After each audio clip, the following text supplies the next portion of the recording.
Hello everyone. This reading is for the new moon in Cancer, very early in the morning of July 14th. So our sun meets up with our moon in the airspace of Cancer, which is known as the hearth and home.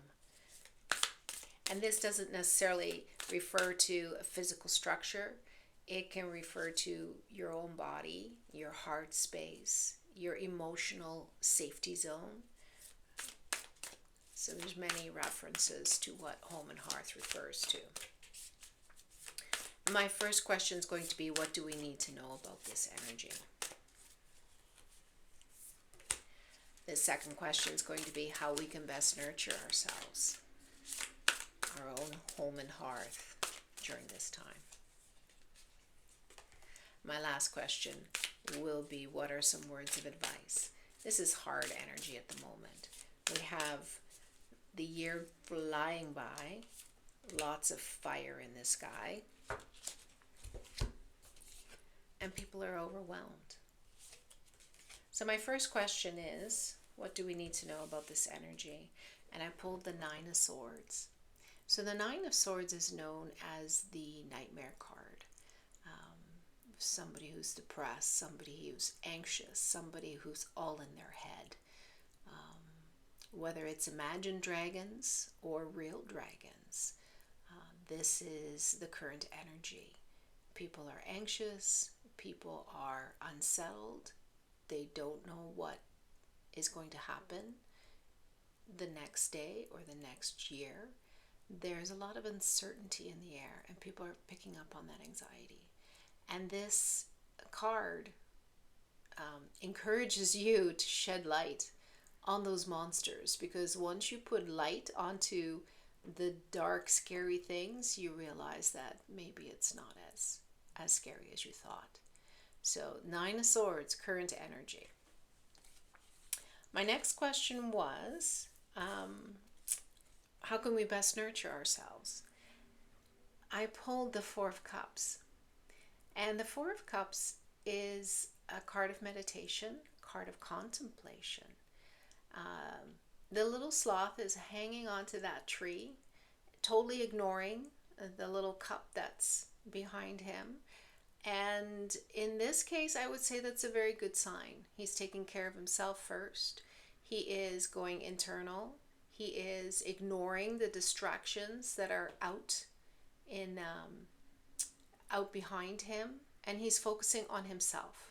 So there's no better way than for us to nurture ourselves and to put ourselves first for once.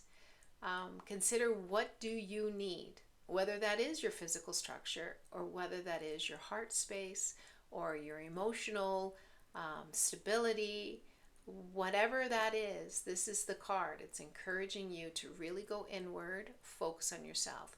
Mercury is retrograde, so it encourages you to revisit things. And with the home and hearth, this is a time to say hello to your ghosts, those exes that keep popping up, physically or in your brain or in your current situations.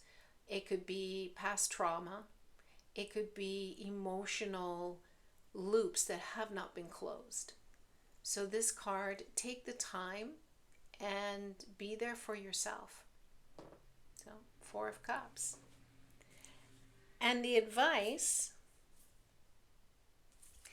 okay, so the advice card is the Devil card. And the Devil card is a scary name, and it usually has a very scary picture. But this particular deck that I pulled has a very encouraging picture. So the devil is not the little man that sits down in a place called hell. The devil is distraction. The devil is anything that pulls you away from living your best life. So it could be addiction, it could be your work, it could be social media, it could be anything that pulls you away, that bondage that ties you to something other than finding that strength within yourself. So whatever you feel like you need to get through the day, you don't need it. So once again, this deck is showing a picture of a bird that's being freed to fly free. Those bonds that hold you to whatever imagined dragons are yours to break, right? You can do it. No one else can do it. All right. Pretty good reading. All right, so the overall energy of this reading is the Knight of Swords. So again, in another deck, you would see a white horse and a knight racing to the finish line or racing to the goal, racing to whatever they need to do. And this is a hawk just spiraling down, chasing whatever it sees. And the advice here of this overall reading is to stop and to not focus on your goals, but focus on your feelings. It's a Cancer moon. The crab is the little creature that goes into his house. And that's what this reading is encouraging you to do, to retreat, to go into your little house where you feel safe and secure, and nurture whatever needs to be nurtured. Pay attention to whatever needs attention. All right, so that is my reading for July 14th, the new moon in Cancer, in Cancer. Yeah, Sun, Moon, Mercury, all in Cancer. Lots of water, lots of emotions. Have a great day, everybody.